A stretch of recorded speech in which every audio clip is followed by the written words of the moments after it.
Okay sir.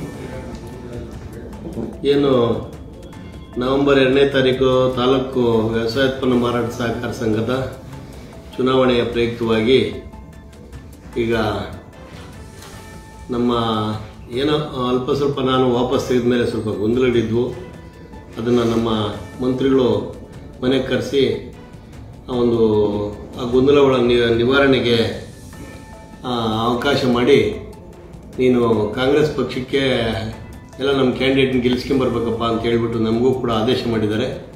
ಅದರಂತೆ ನಾನು ಈಗಾಗಲೇ ನಮ್ಮ ಪಕ್ಷದ ಅಭ್ಯರ್ಥಿಗಳ ಪರವಾಗಿ ನಾನು ಒಂದು ಚುನಾವಣಾ ಪ್ರಚಾರ ಕೂಡ ಕೈಗೊಂಡಿದ್ದೇವೆ, ಮಾಡ್ತಾ ಇದ್ದೇವೆ. ನಾವು ಪಕ್ಷ ವಿರೋಧಿ ಕೆಲಸ ನಾವೆಲ್ಲೂ ಮಾಡೋದಿಲ್ಲ. ನಮ್ಮ ಅಭ್ಯರ್ಥಿಗಳನ್ನ ಗೆಲ್ಲಿಸಬೇಕು, ನಮ್ಮ ಕಾಂಗ್ರೆಸ್ ಪಕ್ಷದ ಚುಕ್ಕಾಣಿಯನ್ನು ವ್ಯವಸಾಯೋತ್ಪನ್ನ ಮಾರಾಟ ಸಹಕಾರ ಸಂಘದಲ್ಲಿ ಹಿಡಿಬೇಕು ಈ ಬಾರಿ ಅಂತ ಹೇಳ್ಬಿಟ್ಟು ನಾನಾದರೂ ಹೇಳ್ತಾ ಇದ್ದೇನೆ. ಮತ್ತು ನಾವು ಕೂಡ ಅಲ್ಲಿ ಸುಮಾರು ವರ್ಷ ಕಾರ್ಯದರ್ಶಿಯಾಗಿ ಕೆಲಸ ಮಾಡಿದ್ದೇನೆ, ನಮ್ಮ ಅನುಭವ ಕೂಡ ಇದೆ. ಅಲ್ಲಿನ ಸಿಬ್ಬಂದಿಯು ಕೂಡ ಒಳ್ಳೆಯ ಕೆಲಸಗಳು ಮಾಡಿ ಒಳ್ಳೆ ಒಂದು ಸಂಘದಲ್ಲಿ ಅಭಿವೃದ್ಧಿ ಕೆಲಸ ಕೂಡ ನಾವು ಒಟ್ಟಾರೆ ಮಾಡಿದ್ದೇವೆ. ಆ ಒಂದು ಅನುಭವ ನಮಗಿದೆ. ನಾವು ಒಟ್ಟಾರೆ ಕಾಂಗ್ರೆಸ್ ಪಕ್ಷದ 7 ಅಭ್ಯರ್ಥಿಗಳನ್ನು ನಾವು ಗೆಲ್ಲಿಸ್ಕೊಳ್ಳೋದ್ರಲ್ಲಿ ಶ್ರಮಪಟ್ಟು ನಾವು ಖಂಡಿತವಾಗಲೂ ಈ ಸತಿ ಕಾಂಗ್ರೆಸ್ ಪಕ್ಷದ ಒಂದು ಏನು ಬಾಡಿ ಇದೆ ಆ ಬಾಡಿಗೆ ಬೆಂಬಲ ಕೊಟ್ಟು ನಾವು ಗೆಲ್ಸ್ಕೊಂಬರ್ತೀವಿ. ನಮ್ಮ ಪಕ್ಷದ ಚುಕ್ಕಾಣಿಯನ್ನು ಹಿಡಿತೀವಿ, ಕಾಂಗ್ರೆಸ್ ಪಕ್ಷದ ಚುಕ್ಕಾಣಿನ ನಮ್ಮ ಮಂತ್ರಿಗಳ ಆದೇಶದಂತೆ ಅಂತ ಹೇಳ್ತಾ ನನ್ನ ಮಾತನ್ನು ಮುಗಿಸ್ತೀನಿ. ಸಚಿವರಲ್ಲಿ ಏನಾಯ್ತು ಸರ್ ಮಾತುಕತೆ?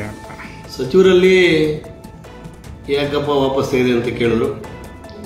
ಇಲ್ಲ ಸರ್, ಏನೋ ಕೆಲವು ಗೊಂದಲಗಳು ಈಗ ಆಯಿತು ಅಂತ ಹೇಳಿದಾಗ ಇರಲಿ, ಅವೆಲ್ಲ ಪಕ್ಷದಲ್ಲಿ ಅದೆಲ್ಲ ಮಾಮೂಲಿ. ನನಗೊಂದು ಮಾತು ಹೇಳಬೇಕಿತ್ತು, ನೀನು ಹೇಳದೆ ತೆಗೆದಿದ್ದರೆ ಅದು ಸರಿ ಕಾಣ್ತಾ ಇಲ್ಲ. ನೀವು ಈಗ ಹೋಗಿ ನೀವು ಪಕ್ಷದ ಕೆಲಸ ಮಾಡಬೇಕು ಅಂತ ಹೇಳಿದಾಗ ನಾನು ಕ್ಷೇತ್ರದಲ್ಲಿ ನನ್ನ ಹೋಬಳಿಯಲ್ಲಿ ನಾನು ಕಾಂಗ್ರೆಸ್ ಪಕ್ಷಕ್ಕೆ ಎಲ್ಲ ಕಾಂಗ್ರೆಸ್ ಬೆಂಬಲದ ಅಭ್ಯರ್ಥಿಗಳಿಗೆ ಪ್ರಚಾರ ಸಮಿತಿ ಕೂಡ ಮಾಡಿ ನಾನು ಕಾಂಗ್ರೆಸ್ ಪಕ್ಷದ ಅಭ್ಯರ್ಥಿಗಳನ್ನು ಗೆಲ್ಲಿಸೋದಕ್ಕೆ ನಾನು ಸಂಪೂರ್ಣವಾದ ಸಹಮತವಿದೆ. ನಾವು ಕೂಡ ಗೆಲ್ಲಿಸ್ಕೊಂಡು ಅವ್ರನ್ನ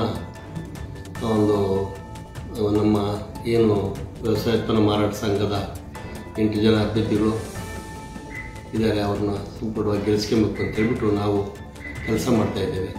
ಈಗಾಗಲೇ ನಮ್ಮ ಪಕ್ಷದ ಮುಖಂಡರು ನಮ್ಮ ಮಂತ್ರಿಗಳ ಆದೇಶದ ಮೇರೆಗೆ ಮಾಜಿ ಶಾಸಕರು ಮತ್ತು ಚುಂಚೇಗೌಡ ವಿರುದ್ಧ ಅಸಮಾಧಾನ ವ್ಯಕ್ತಪಡಿಸಿದ್ರಿ, ಅವರು ಕೂಡ ನಿಮ್ಮ ಜೊತೆ ಮಾತಾಡಿದ್ರ? ಅವರು ಏನು ಮಾತಾಡಿಲ್ಲ, ಆದರೆ ನಮ್ಮ ಮಂತ್ರಿಗಳ ಹತ್ರ ಮಾತಾಡಿರ್ಬೋದು. ಮಂತ್ರಿಗಳು ನಾವು ನಮ್ಮನ್ನು ಕರೆಸಿ ಮಾತಾಡಿದ್ದಾರೆ. ಪಕ್ಷ ಅಂದರೆ ಒಂದು ಕುಟುಂಬದಲ್ಲಿ 10 ಮಾತುಗಳು ಬರ್ತವೆ ಹೋಗ್ತವೆ, ಅದೆಲ್ಲ ಲೆಕ್ಕ ಅಲ್ಲ. ನಮ್ಮ ಪಕ್ಷ ನಮಗೆ ತಾಯಿ ತಂದೆ ಇದ್ದಂಗೆ. ನಾವು ಪಕ್ಷ ವಿರೋಧಿ ಕೆಲಸ ನಾವು ಯಾವತ್ತೂ ಮಾಡೋದಿಲ್ಲ, ಮುಂದೇನೂ ಮಾಡಲ್ಲ.